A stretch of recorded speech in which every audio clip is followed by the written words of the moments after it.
What's up, guys, and welcome back to another episode of HRK Vlogs. In this episode, we have a special announcement because we have a new HRK Design employee. Even though he's wearing a Harold Engines shirt, we don't like those guys. They're our biggest rivals. No, we love those guys over there. So yeah, this is Ryan. You guys have probably seen him from the video a couple videos back of when we were working on his $1,300 barn find Mustang. And so we've known each other for a long time. He's always come out and hung out in the shop, and we've worked on our own personal projects out here together. But I guess after that absolute cluster, he decided that he wanted to work here and do this full time. So Ryan, why don't you introduce yourself? Well, I'm Ryan. I worked in the tractor industry for 9 years now, and been doing wrenching, but was getting tired of the field work and working out in the sun every day, so wanted to work back in the shop. And I've always liked doing work on old cars. I've got a 68 Mustang that you guys have seen. I've also got a 78 911 that I'm currently working on, building that out. But this is kind of more of what I wanted to do. The tractor industry was just something that it paid the bills and stuff, and I didn't have anybody to do it. So when I met Noah through a couple friends of ours, it was just like, eventually I want to do that. And it's been, I think, 5 years now since we met each other. I met him right when he started doing this, and I talked to him a few years ago about doing this, but it wasn't going to work at that time. And I lived quite a ways away from here for the last 4 years, so we kind of came to an agreement, and it's like, well, let's make it happen. So this is where we're at. So moving into the toolbox today, getting everything set up. Hopefully, start work here, and got some good projects that sounds like I'm going to be working on here soon. Yeah, we're very excited to have him because Pat and I have been absolutely swamped, and so we're ready for an extra set of hands to be able to be in here and keep knocking some of these projects out, because we have way too many in the shop right now, and we have people waiting to come in the shop. So we got a lot to work on, so we're excited for it. But it's not going to be too much longer that he's going to be here before we head off to Bonneville. He comes to Bonneville with us every year, except this year he'll be leaving from here instead of going back home to Washington. So some things we got to do before that, like you guys saw in the last video, was the F100, getting that all set up. So today's Saturday, and then on probably Tuesday we'll go pick up the 56 F100 axle from the machinist, from the sandblaster, and we'll take it over to the machinist. He'll bore it out to the proper kingpin size, because the kingpins get here on Tuesday. And then we'll probably start to work on putting the new gaskets on my motor as well. I feel a lot better having 3 of us now, because I think we'll be able to get that thing going and slap it all together. And then on Monday, I'm taking my wheels over to go get new tires put on it at Professional Tire. So it was very last minute. I was a little worried if we were going to be able to swing it, but I think it's all going to come to fruition now. So, yeah. It's going to be a good trip. Mm-hmm. All right, so it is Tuesday, and today is probably the day that we're going to start doing as much work as we can on my F100 to get it ready for Bonneville. One of the big things we have to do, my motor's still sitting here, so we need to get this pressure washed off, pull some of the stuff off that we're going to be re-gasketing, and do all of that jazz. And then my front axle, that should be done over at the sandblaster. Then we need to take that over to the machinist so he can bore out the hole for the kingpins to make that the proper size. And the kingpins should hopefully be here today, so that way we can take in the axle and the kingpins, because whenever something's machined, you got to trust but verify. They're supposed to be 859, and then the hole should probably be like 860, but we want this thing to fit really nicely. So we're going to take in the kingpins and the axle to make it match. The other thing we'll do, I still haven't gotten my wheels over to the tire shop yet to put my new tires on, so I really need to get those over to him today so we can make sure we have some fresh rubber to go down the road for going to Bonneville. So now let's go over and talk to Pat and see how far he's made it on the 66 F100. Morning, everybody. Let's see, so far I've got all the wiring buttoned up, where it's routing and everything. Now I'm going through and cleaning it all up, putting it in loom and putting it in hangers so it doesn't just flop around. Just making it look better than just hanging out. And then our next step after that is going to be putting a couple new gaskets in the carburetor, getting it back on here, and getting it fired up. And hopefully in the next week and before we go to Bonneville, customer will be going home with it. Alrighty guys, so we got a 64 Thunderbird in the shop today. We're just doing some mechanical work on it. Had a few leaks, got that fixed up, and it was stuck in second gear, so it ended up being the shift module hose had come off right back here behind the valve cover. So we got that fixed. Working on doing some wiring diagnostics right now. So far on this thing, I've kind of fixed a few leaks. We did the valve covers. We did new ignition components, new cap, rotor, points and condensers, some new plugs and wires. Got a new battery cable on there. This thing had a slight overheating problem, so we put a new thermostat in it behind this big tank. It sits down in there. We're still waiting on some parts for the carburetor as well. So when it comes back, we'll get that thing fixed up. We're gonna fix some leaks later on this, probably in a few weeks when we get back from Bonneville. But for now, we kind of want to get them back home because we're waiting on parts for the transmission and the rear end. So that's kind of where we're at on this little project, and we'll catch you on the next one. So while those guys have been working on that, I've been working on getting the floors done on this 33. So an update, if you want to come over and film in here and look at this a little bit. I got these bead rolled into here. In the last video, I was talking about how I would match it to the way it looks in the back. And so that's what I did. It's the same exact template that I used for the back. And then I started working on this floor here. So we did all square tubing structure. So I added in a piece of square tubing that goes in across here. And then I also, this little piece here, added in this little piece of square tubing that goes in there. And then this little kick up right here, when I built the firewall, I added a little flange that sits right down here.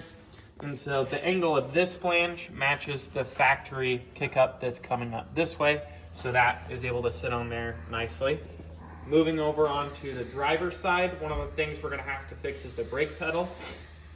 So the reason why this firewall sits so far back is he has a really big intake that's gonna be going on it.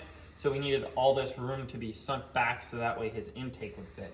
So as you can see, the brake pedal here, it has some issues being able to have any travel room now, but we got this big pocket right here. So probably what I'm gonna work on today is putting a Z into this brake pedal, so that will be able to sit back there. Then we can start to add in our square tubing structure going this way, add in this floorboard, and then from there, we'll start to build in this tunnel. Another thing I'm gonna do is underneath here, we have the square tubing that goes here, and then the square tubing that goes here. So we'll end up putting one going this way and one going that way. And that will be not only to strengthen the floor a little bit more, but it'll also give him somewhere to be able to mount his seat onto those two bars just like that. Let's pop back over here and then we'll show him what it looks like inside of the trunk area. So now you can see inside of the trunk area, and this one back here, this looks crooked, but it's not crooked. This guy just likes to pop up. But just like that, you can see I got them to where they all line up and everything matches. I like to make things match. So that's where we've gotten to so far. I'm gonna hope to get, like Pat said, we're gonna try our best to get that back to the customer before we leave for Bonneville. And the T-Bird will be going home here pretty soon for what all we're gonna do to it right now. Once it comes back after Bonneville, Ryan's gonna finish up a couple more things on that. And then I'm hoping that, yeah, get some more floor done. And we gotta get my truck going. So we've gotta find some time to do that when we're not working on customer stuff. So gotta make that a priority because we're gonna drive that 1,600 miles. All right, it is now Thursday, and let's take a look at the progress we've gotten done on the truck. Oh, wait a minute. Okay, so it still looks the same, but we're gonna make it. So we got this axle here. This is a 56 axle that you guys saw in the last video. Pat sent that over to the sandblaster, picked it up, sent it over to the machinist. We were going to do the whole plan like we were talking about. We were gonna punch it out to where it would fit the new Kingpin size, but took it over to the machinist and it turns out they're already the right size, or at least close enough. So we have about 3/1000 of an inch tolerance. So if we slip this guy in, it's a tiny little bit of play, but once we get our locker in there, I think everything's gonna be okay. And it's definitely gonna be way better than it was on this one, because this one's like tons. It's just clunk, clunk, clunk, clunk, way loose in there. Then some updates on the front springs. So I should have bought shackles when I did the purchasing of everything, but I completely forgot to. So we're gonna have to use the old shackles, and then I found some nylon bushings that'll work for the front shackles. The rear ones were really worn out, so I went to a local farm supply guy over here, and so he's gonna turn down some nylon for me and make bushings for the rear part of it, because what we had before was seriously no bushings at all whatsoever. You had the spring hole, which was about that big around, then you had the bolt coming through like that, and it just was slopping all over in there. So any amount of bushing is going to be way better than it was before. And even though there's a tiny little bit of play in this one, it's still way better than it was before. So I think we'll be able to make it with that. Let's move over in here. Right now, Pat is working on cleaning up my water pump. Again, we get back to the thing, if we were doing this for a customer, we would just buy a new water pump, but a mechanic's car never runs. So I'm just gonna clean up the water pump, put it back on there, and I think it'll be okay. We'll move into the shop. Ryan has been doing a ton of work to this. So the 64 T-Bird, we got that is finished as we're gonna do it for right now before we go to Bonneville. He picked up the car, he's super happy. And then Ryan started working on this. He got these installed. Customer wanted to just keep these old vent wings, so he kept those. The truck had mostly already been wired, so Pat was just, and we wired it. Pat was just putting it into, not Pat, Ryan was putting it into loom in here. He hooked up the fuel sending unit in the back because we had to switch it over to match the new gauges to make sure that the ohms matched.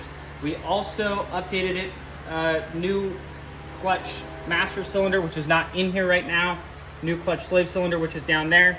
And then they do not make the hose anymore for going from the master to the slave, so we had to have this one made at a local parts store and getting all that stuff dialed. And then Brian, what's next? Are you gonna be putting in the seat soon, or what are you gonna work on? I'm working on the heater box right now. Just got it bolted in, and then I'm gonna finish putting the seat in, kind of get the interior put back together, get the gauge cluster in there. Moving over to the 33, I got another piece of the little angle floorboard piece made up, and I'm about to weld that in right now. And then if you get a close up in here, Pat, you can see that we now have a Z to the brake pedal, so it'll be able to fit down into there. It is hitting a little bit of the frame, but I think we'll have enough travel to where it should not be a problem. We'll move over to the motor here.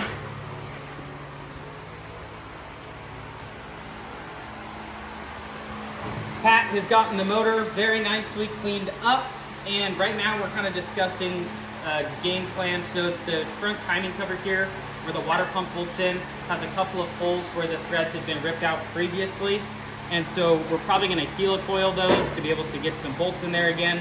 But here pretty soon we'll be getting some paint on this thing, and then probably pretty much a good majority of next week will just be devoted to getting my truck ready.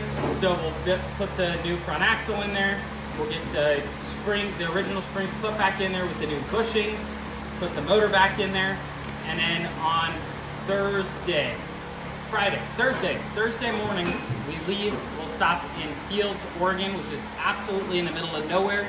We'll film all that so you guys will get to see what that's like. And then Friday afternoon, we will be arriving in Wendover. So that's the update for what we've been up to this week, and we will see you guys next Thursday. Actually, the video might get delayed a little bit. We might, no, we'll see you next Thursday. And next Thursday, you'll get the update of everything that we did to get the truck ready. And then the Thursday after that, you guys will see everything that we did while we were at Bonneville, driving through Bonneville, and all of that stuff.